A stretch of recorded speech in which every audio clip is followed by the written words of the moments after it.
Bienvenidos y bienvenidas. El país vive uno de los contextos sociales y políticos más febriles de su historia. Las conversaciones de paz en La Habana, las manifestaciones de cientos de miles de campesinos y campesinas, la ejecución de megaproyectos, entre otros, son algunas de las preguntas que todavía la sociedad espera que los candidatos a la presidencia respondan. Hemos invitado a varios líderes y lideresas para que sean ellos los que de cara al país hagan este contexto y le pregunten a los candidatos por estas problemáticas.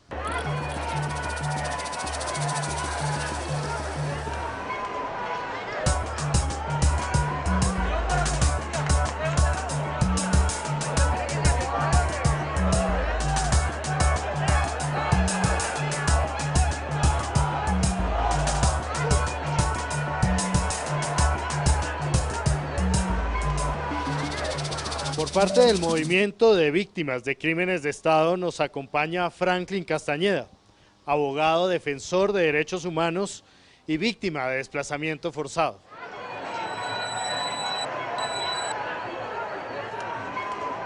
Desde el Movimiento Nacional de Víctimas de Crímenes de Estado hemos identificado al menos 5 problemas que nos gustaría pudiesen solucionarse en el próximo cuatrenio. El primero de ellos es la criminalidad de Estado. En Colombia se ha desarrollado una serie de políticas, una serie de leyes y de prácticas que han ocasionado que miles de personas hayan sido asesinadas y que millones de personas se encuentren desplazadas. Estas políticas y estas prácticas han tenido lastimosamente origen en el aparato estatal. Como segundo, esta política de criminalidad del Estado ha estado encubierta por una impunidad. La justicia en Colombia no ha funcionado. Además de ello, esta criminalidad de Estado ha encubierto las condiciones o ha preparado las condiciones para que se desarrolle un modelo económico de amplia desigualdad en nuestro país. Esta criminalidad de Estado también se viene encubriendo detrás del conflicto armado. De ahí el porqué una de las principales apuestas para vencer la criminalidad de Estado en Colombia es ponerle fin al conflicto armado colombiano, eso sin tocar las miles de víctimas también que este conflicto armado viene dejando a lo largo y ancho del país. ¿Es posible sacar la violencia de la política? Sería una de las cosas que nosotros queremos soñar o una de las preguntas que queríamos hacerle. Pero en síntesis, creemos que el conflicto armado colombiano puede jugar un papel fundamental, un camino para sacar la violencia y para vencer finalmente esta criminalidad del Estado. Sin embargo, el fin del conflicto armado no es en sí misma la paz. La pregunta que le queremos hacer a los dos candidatos en contienda entonces es ¿cómo conciben la paz?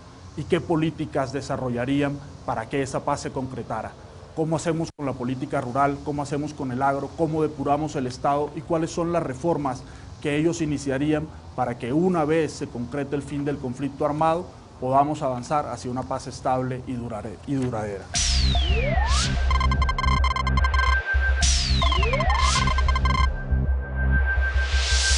Nos acompaña también doña Luz Marina Bernal. Ella es madre de Fair Leonardo Porras, joven discapacitado víctima de ejecución extrajudicial por miembros del Ejército en 2008. Es una de las madres de Soacha, colectivo conformado por madres de jóvenes víctimas de los llamados o mal llamados falsos positivos, quienes desde la muerte de sus hijos han buscado verdad y justicia. Ha sido reconocida nacional e internacionalmente y es así como en 2013 le fue otorgado el Premio Nacional de Constructores de Paz del Instituto Catalán por la Paz y la mención de honor del Premio Franco-Alemán de Derechos Humanos Antonio Nariño, que otorgan las embajadas de estos países en Colombia.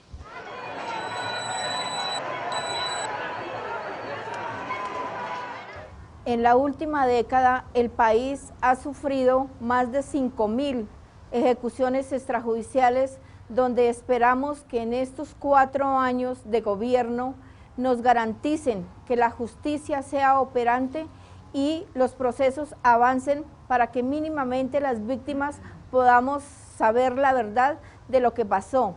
También que le garanticen al país que no habrá repetición de estos hechos.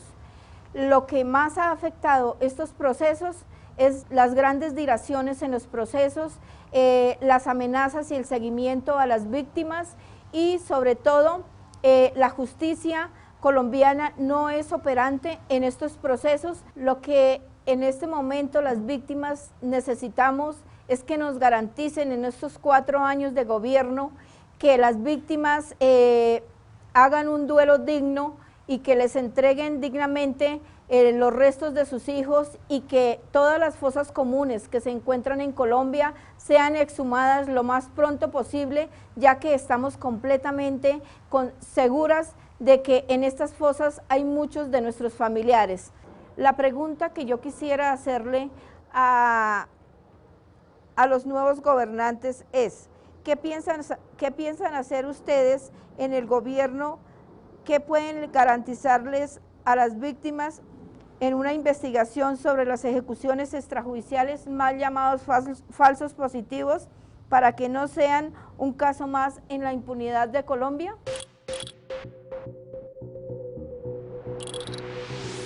Por parte de la Asociación Nacional de Pequeños y Medianos Productores y Recolectores de Café, APM Café, nos acompaña Julio Armando Fuentes. Bienvenido.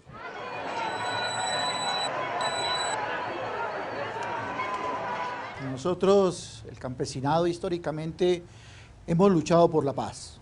Y es una paz en donde la justicia social, en donde las exigencias del campesinado se les dé cumplimiento. Porque ha sido esas exigencias las que han causado todo este conflicto interno que tiene el país. Desafortunadamente, ninguno de los gobiernos hasta el momento ha atendido esas exigencias del campesinado. Las conversaciones de La Habana son una perspectiva, son como elementos entusiasmadores para el inicio de la paz con justicia social que hemos pedido los campesinos. Pero desafortunadamente no ha habido un mecanismo y hasta ahora ningún gobierno nos ha planteado cuál va a ser el mecanismo para refrendar el inicio de la construcción de la paz, porque las negociaciones en sí mismas no son la paz que nosotros estamos planteando, razón por la cual hemos seguido exigiéndole y creemos que una salida puede ser el inicio de un proceso constituyente donde se refrende tanto lo de La Habana como también los pliegos de exigencias que hemos presentado desde en la mía nacional, hoy integrantes de la Cumbre Nacional Agraria, Étnica y Popular, al campesinado y al país.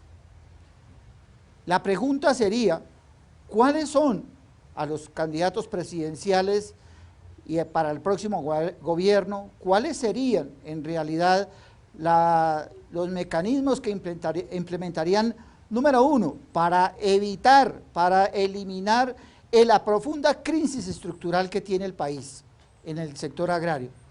Dos, se implementarán las políticas y los acuerdos de La Habana y cómo se resolverá, una tercera pregunta, el pliego de peticiones que han presentado la Cumbre Agraria, Étnica, Campesina y Popular y otros sectores de la población rural.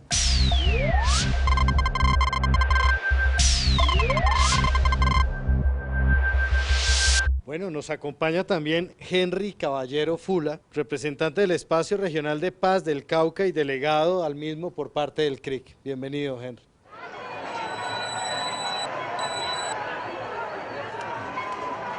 El Cauca, el departamento del Cauca forma parte de esa otra Colombia. Somos un departamento que estamos clasificados dentro de los últimos en nivel de desarrollo en el país. Además somos de los, pero más preocupante que eso, donde también somos de los últimos en términos de las líneas de pobreza, en donde las poblaciones viven en una situación de marginalidad, en una situación de poca vida digna. Quienes sufren el conflicto armado son las comunidades indígenas, campesinas, afrodescendientes, que lo sufren de una manera directa, pero a la vez lo sufren de una manera indirecta a través de no poder desarrollar sus economías, de no poder desarrollar sus procesos organizativos, de no poder desarrollar sus luchas sociales porque son criminalizados, son asesinados, son convertidos en objetivo militar por parte de los diferentes actores armados. Y de esa manera será muy difícil avanzar en la Constitución del 91 en la medida en que las organizaciones sociales no pueden existir, no pueden tener un desarrollo lógico, porque sus dirigentes son, cuando no asesinados, obligados a desplazarse de sus territorios. En el Cauca se han dado unos procesos de movilización muy importantes, de la lucha por la tierra, de la lucha por los derechos de los campesinos, de los indígenas, de los afrodescendientes, por tener una posibilidad de vivir en un territorio, por tener la posibilidad de desarrollar una economía. Sin embargo, a pesar de todas esas movilizaciones, el conflicto armado no deja que realmente todo esto se articule en una vida digna, en unos planes de vida dignos para estas comunidades. Todas las organizaciones indígenas a nivel nacional han llamado para que este 15 de junio se convierta en un gran plebiscito por la paz, en una gran votación por la paz, porque no podemos arriesgarnos a que la guerra nos siga exterminando y nos siga acabando. Por eso también le preguntamos a los candidatos, ¿y qué van a hacer ustedes con la otra Colombia? ¿Van a seguir expulsando a los campesinos, a los indígenas, a los afrodescendientes por medio del conflicto armado, por medio de las bandas armadas, por medio del mismo ejército, por medio de la guerrilla, por medio de los grandes proyectos mineros, por los proyectos agroindustriales, o van realmente a hablar con estas poblaciones y a entrar en un diálogo nacional que permita que Colombia sea de todos los colombianos y colombianas y no de unos pocos? Estas han sido tan solo algunas de las preguntas de los líderes sociales de esa otra Colombia para los candidatos presidenciales. En minutos regresamos con más inquietudes.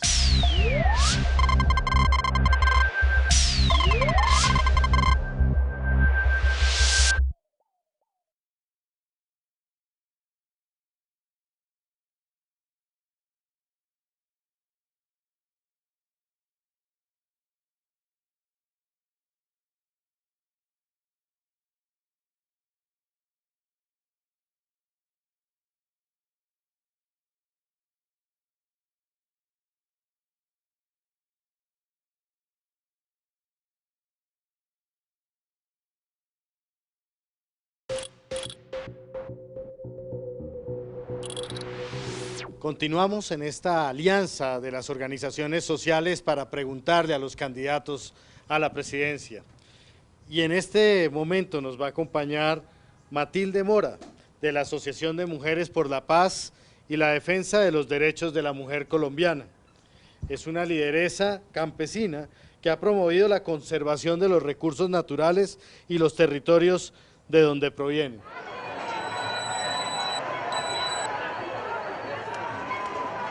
Teniendo en cuenta la situación de los colombianos, campesinos y campesinas de este país, y en un país como Colombia, quien presenta la mayor concentración de tierras en pocas manos a nivel mundial, el campesinado colombiano atraviesa por múltiples facetas que nos empobrece cada día más, llevándonos a sufrir altos índices de pobreza, de desplazamiento, de despojos, siendo víctimas las poblaciones en los territorios desalojados por la fuerza, donde tenemos que dejar nuestra producción, nuestras familias, todo lo que hemos hecho a lo largo de la vida, emigrar a una ciudad donde nos esperan nuevos retos y donde para nosotros es cada día más difícil rehacer de nuevo nuestra vida y con la de nuestras familias. Yo sí quiero hacer dos preguntas muy importantes. ¿Cuál va a ser su política y metas concretas frente a la titulación de tierra para los pequeños productores sin tierra y para los que tenemos poca tierra? ¿Cuál es su posición frente a la titulación de tierras baldías? Teniendo en cuenta que en febrero la Contraloría confirmó que empresas nacionales y extranjeras violaron la ley de reforma agraria y acumularon tierras que eran para nosotros. ¿Ustedes van a legalizar esas compras? ¿Van a parar esa práctica? ¿O van a gestionar la devolución de esas tierras que según como lo manda la Constitución y la ley son para nosotros los campesinos? Si tuviéramos acceso a tierras, a créditos acordes a nuestras necesidades, una asistencia técnica oportuna, canales de comercialización justos, nos convertiríamos en la despensa alimentaria que necesita este país.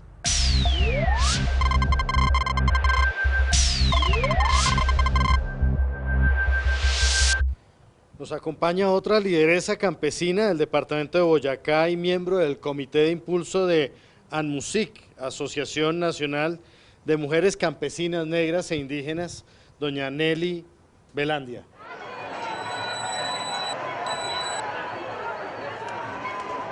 El 1 10.3% de los propietarios tienen el 70% de las tierras y donde un 19.8% de mujeres hemos accedido a ellas. Esto se dio porque hicimos parte de los comités de selección de tierras y de beneficiarios de reforma agraria. Nuestra propuesta en este sentido tiene que ver que el Estado nos garantice el acceso al uso y dominio de las tierras para producir los alimentos de los colombianos. En términos de participación, desde el 2002 se aprobó la ley 701, de la cual hicimos parte, pero no ha tenido ninguna efectividad. Por lo tanto, nuestra propuesta tiene que ser en que se garantice la participación de las mujeres rurales en la formulación de políticas, de proyectos y programas en beneficio de nosotras las mujeres, como también en los espacios de decisión donde se definen las políticas para las mujeres y para el sector rural.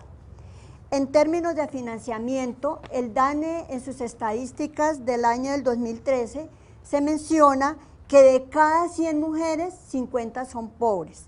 Por otro lado, se facilite el acceso al crédito y los demás instrumentos de política para el financiamiento de estos proyectos de las mujeres rurales. Proponemos que haya un seguro de cosecha para la producción de los alimentos con una línea especial para las mujeres, al igual que haya una política de prevención, atención y protección frente a los embates del cambio climático. Frente al acceso a los mercados, ustedes con el TLC nos ha afectado mucho la producción de la economía campesina y donde nosotras, el sector campesino y las mujeres, producimos el 40% de los alimentos para el país.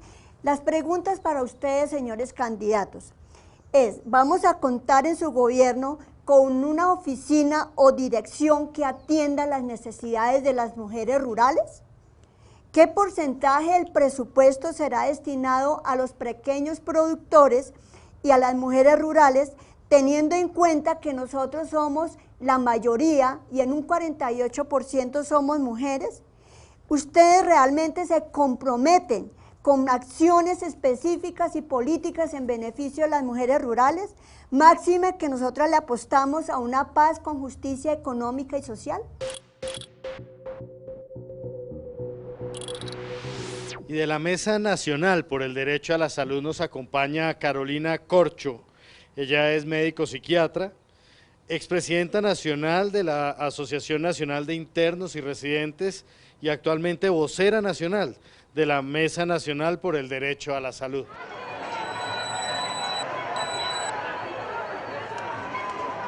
Es bien conocido por los colombianos la problemática de la salud. El sistema de salud en Colombia, desde la implementación de la Ley 100, tiene muchísimos problemas, pero desde el movimiento social, con expertos nacionales e internacionales, hemos identificado que el principal problema del sistema de salud es la intermediación financiera de las EPS, es decir, la presencia de particulares en el sistema de salud que hacen extracción de rentas, que desvían recursos públicos de la salud con fines distintos a la atención de la enfermedad, el pago de los trabajadores y las inversiones que se tienen que hacer en salud pública. La Contraloría General de la República ha estimado que el 50% de los 40 billones de pesos que moviliza el sistema de salud podría estar siendo desviado hacia otros negocios que nada tienen que ver con la salud.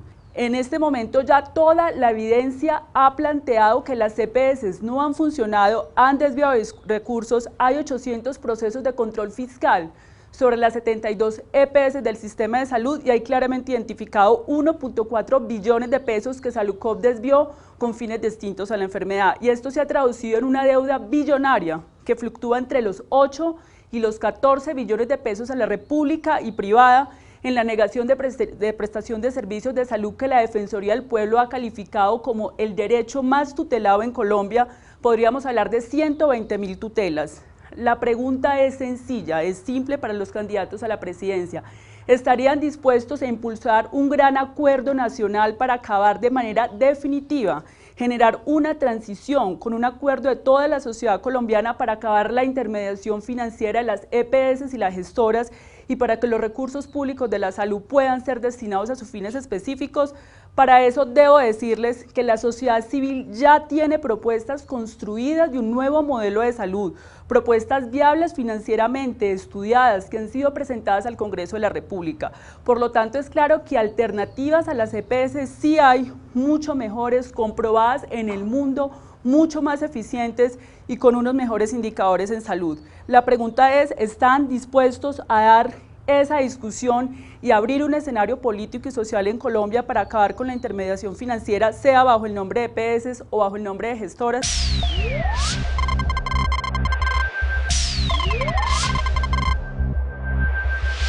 La propiedad de la tierra, el desarrollo rural, la eficiencia en la salud, la eficiencia en la justicia, algunos de los temas que hasta ahora se han planteado estos líderes sociales.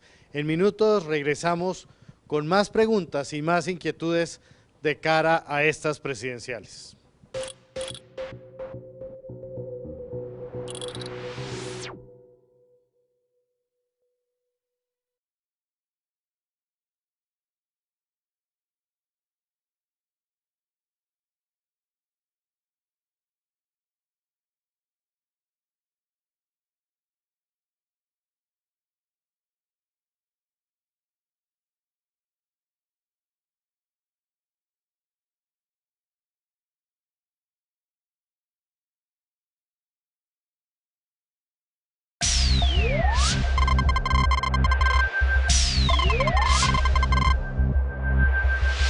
Regresamos para que los líderes sociales le sigan preguntando a los candidatos sobre las grandes inquietudes del país.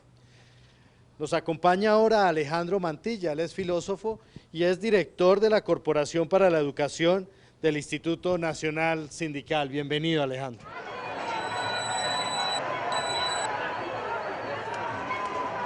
Durante 2013 y en lo ocurrido de 2014, el movimiento campesino colombiano ha resurgido con la movilización, con exigencias claras frente al gobierno colombiano y con nuevos escenarios de unidad, destacándose la cumbre agraria, campesina, étnica y popular. Una reivindicación fundamental del movimiento campesino ha sido el reconocimiento de sus derechos como sujeto aparte de los indígenas, los afros y la población urbana. En ese orden, mis dos preguntas son las siguientes. Primero, ¿cuál es la voluntad política de su eventual gobierno en reconocer al campesinado como sujeto diferenciado de derechos? Y dos, ¿cuál es la voluntad política para reconocer las formas de ocupación y construcción de territorialidad campesina, como las zonas de reserva agroalimentaria, las zonas de reserva campesina y los territorios interétnicos que el movimiento campesino colombiano viene peleando a lo largo y ancho del territorio nacional? Y nos acompaña ahora una mujer que ha sido por 20 años promotora comunitaria en los derechos de la mujer. Es miembro del Centro de Promoción y Cultura FASOL y Mujeres por la Paz.